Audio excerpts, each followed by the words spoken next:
Hello, everybody. My name is Jacob, and welcome to the Epileptic Gamer Podcast. Now, I know what you're thinking. Why have I not published an episode?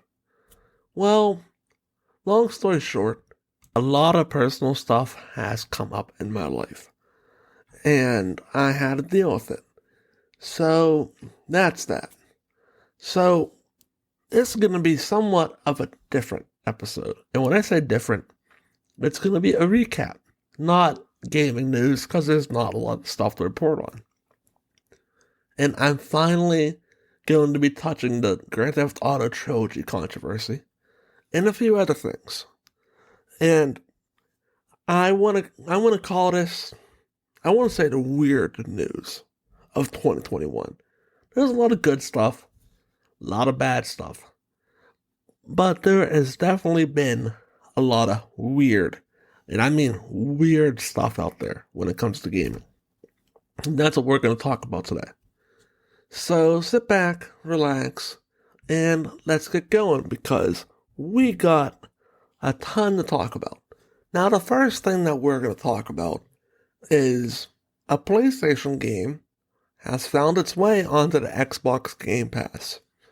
And if you don't know what I'm talking about MLB The Show. So, long story short, the MLB The Show was a PlayStation exclusive for quite some time. And for the first time ever, the latest installment has got an Xbox release. Now, I don't know for sure if it's not cross-platform. I believe it is, I could be wrong. But what I do know is that this caused quite a stir.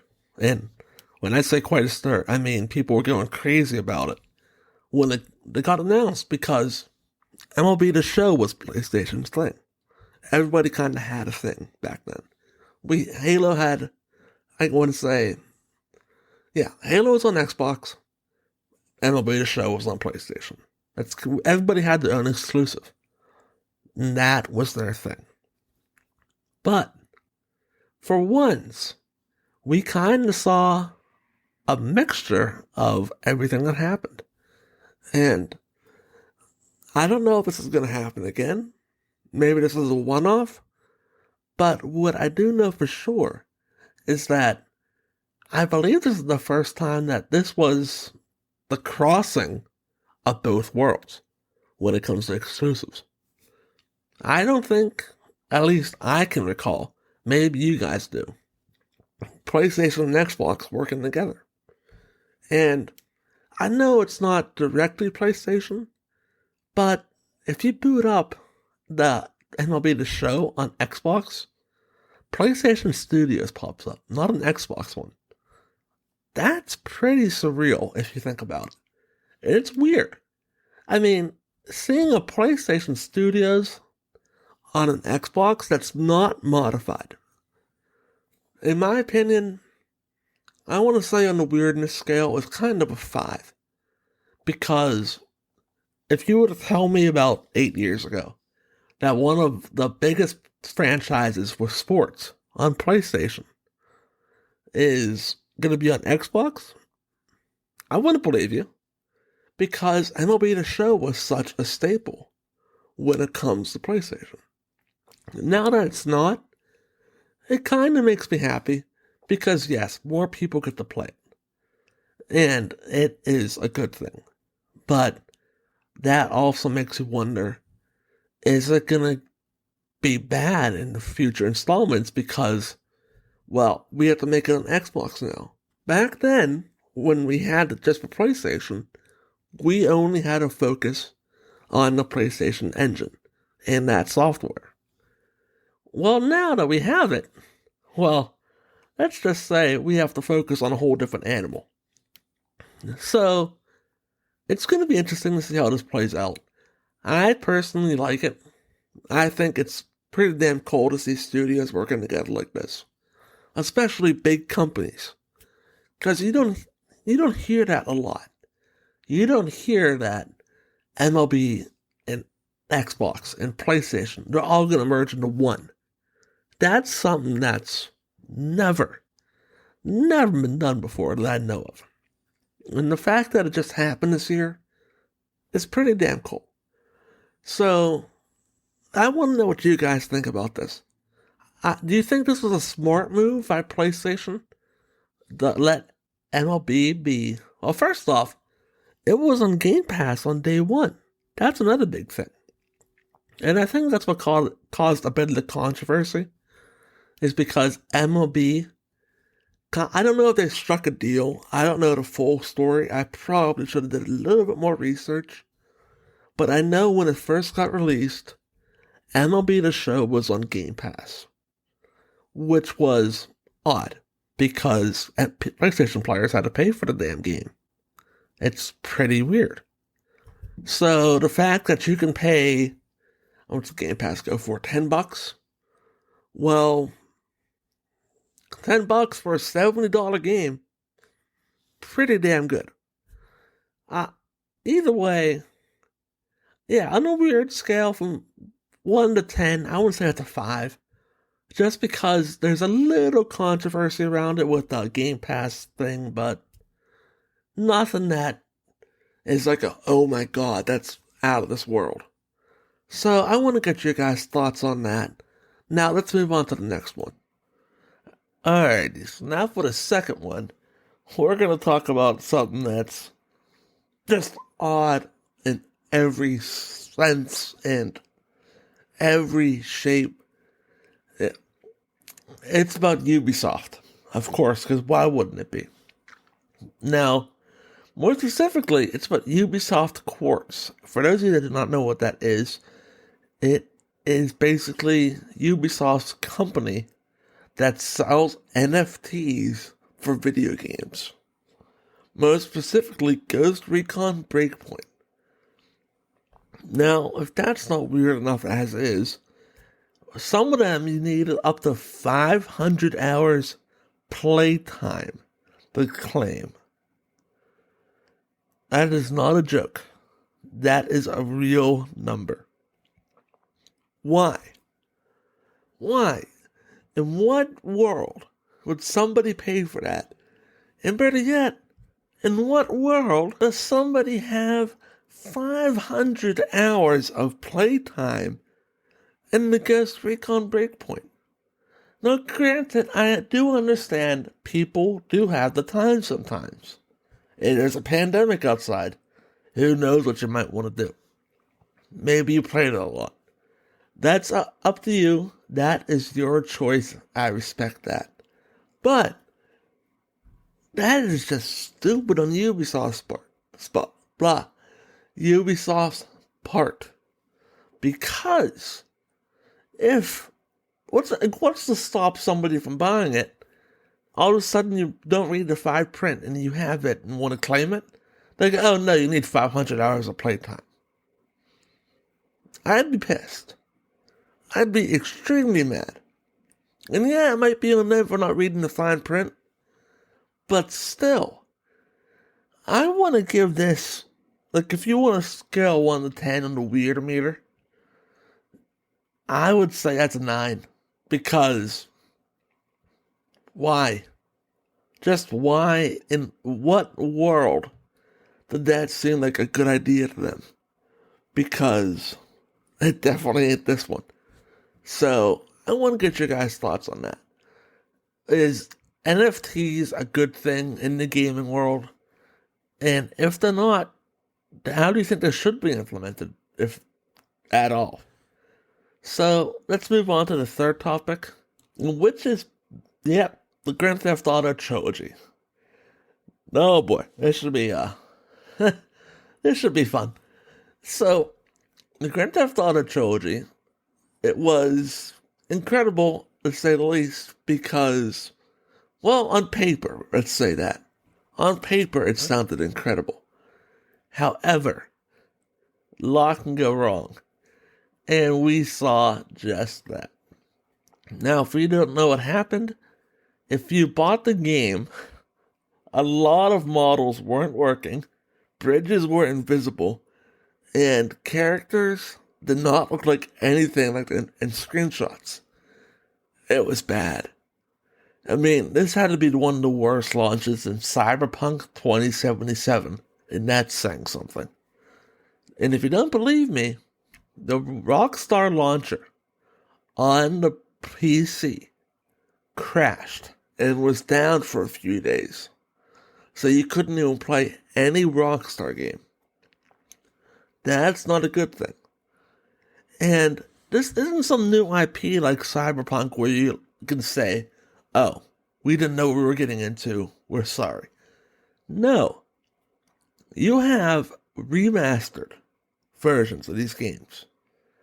And better yet, let me rephrase that. You have remastered versions of these beloved, and I mean beloved games of all time.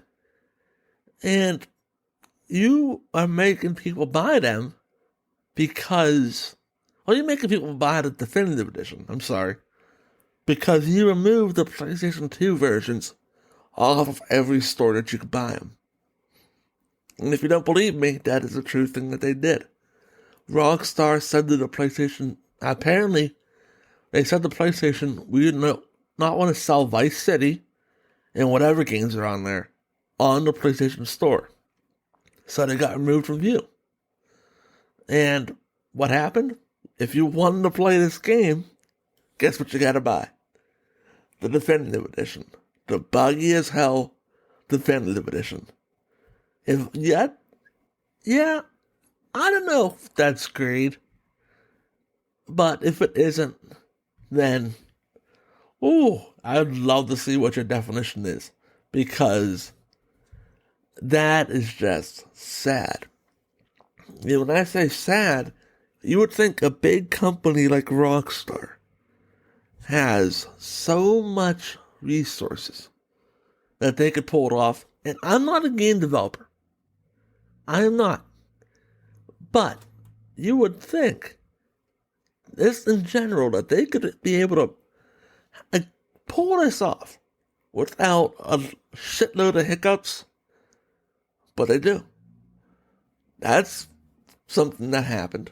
I mean, I could go on to the list of how much stuff was wrong with the game, but it's so big, it wouldn't be worth it. So, I mean, Grand Theft Auto Trilogy, in my opinion, was a failure. I don't think it should have been made. I think this, you gotta look back at the old relics, and some of them, you gotta say, they were best left in the past. This is one of those times. Now, could it have been done differently? 100%. You can look at every game and say to yourself, in this section could have been done differently. Not this time, though. You can say to yourselves, this entire game should have been done differently. So, I don't know what you guys think. But for me, it being weirded out is a 1, because what did we expect? Did we expect a perfect-ass game on launch? If we did, we're all fooling ourselves. Because, I mean, best case scenario, it's a working game. But nothing will ever match Grand Theft Auto 5 or Grand Theft Auto 4. Even San Andreas, nothing's going to match the magic of those games. And I think that's what people were expecting. What they should have done is they should have just released Grand Theft Auto 5 on the PlayStation 5. That way, it's technically, and I'm putting this in air quotes, a new game, but you can still make some money off it, and you can still have the Grand Theft Auto games from the Definitive Edition on the PlayStation Store. Granted, yes, they're back on the store now, but that's not the point. The point is, you guys just screwed up in so many ways. A beloved franchise, and pissed off the fan base. A lot of fans might not come back. And if they don't, that is on them. Not the fans. It's on Rockstar from making a buggy game that was not play tested. And if they say it was, they are lying to themselves. Because, my lord, if anything needed play tested more, it is that. Cyberpunk was at least a playable state on the PC. Not even on the PC.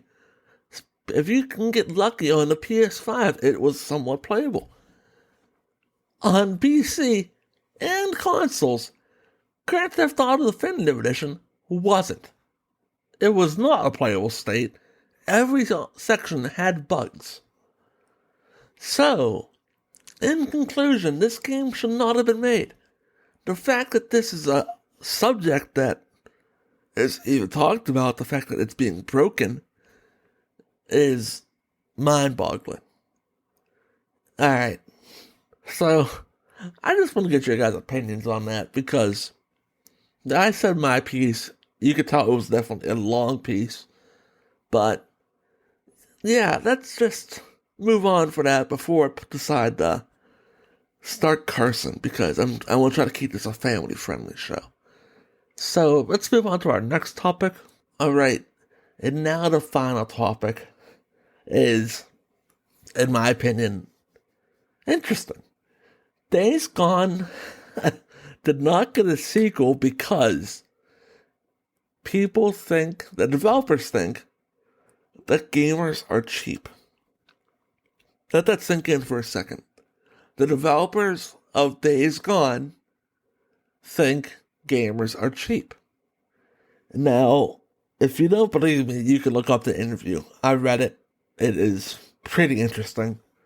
But basically the takeaway is, and this is one of the quotes he said, don't get mad if a game doesn't get a sequel if it wasn't supported at launch. Buy it at full price at launch if you love a game. First of all, it's not our problem if the game wasn't supported at launch. You're the ones that need to buy updates. We'll download updates, and you bring them, we'll download them. Mainly because we have to if you want to play online.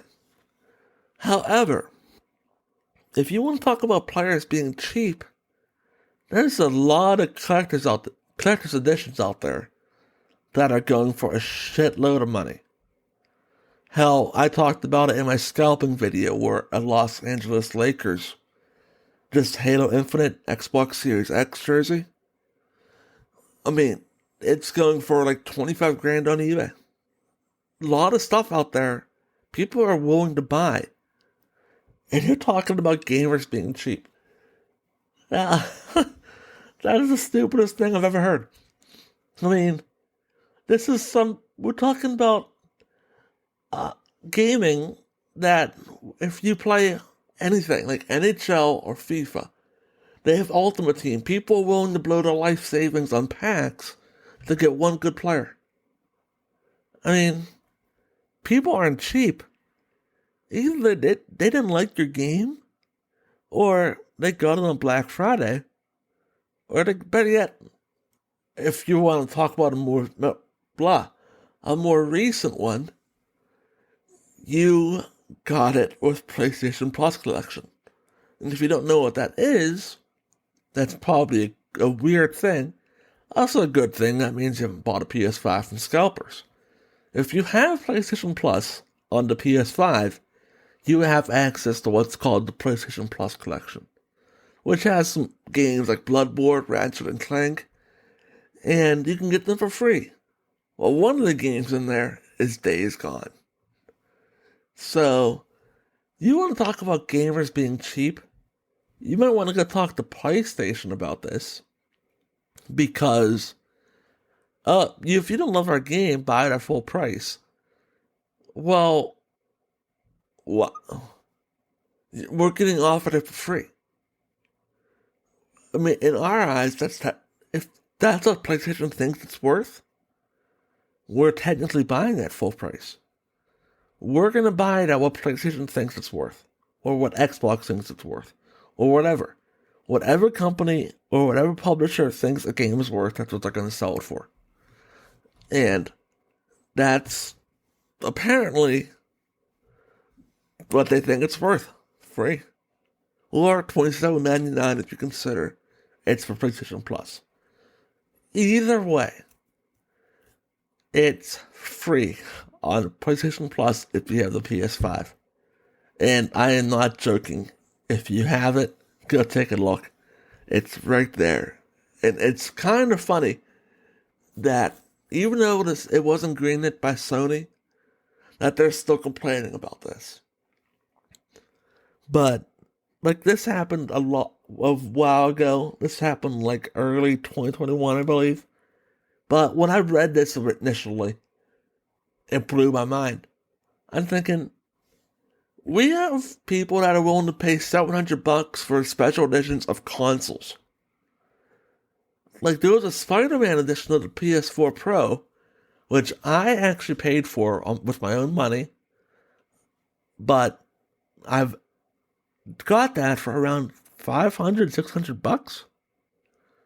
If you're saying that's cheap, you're insane. People aren't cheap. It's just maybe the fact that, I don't know, they got it on sale before they got a chance to buy it at full price. There is a thought. But, I don't know. I guess that's just, I maybe thinking isn't for them. But, you know what? Before I say something I'm going to regret, I want to cut it off there. So, let's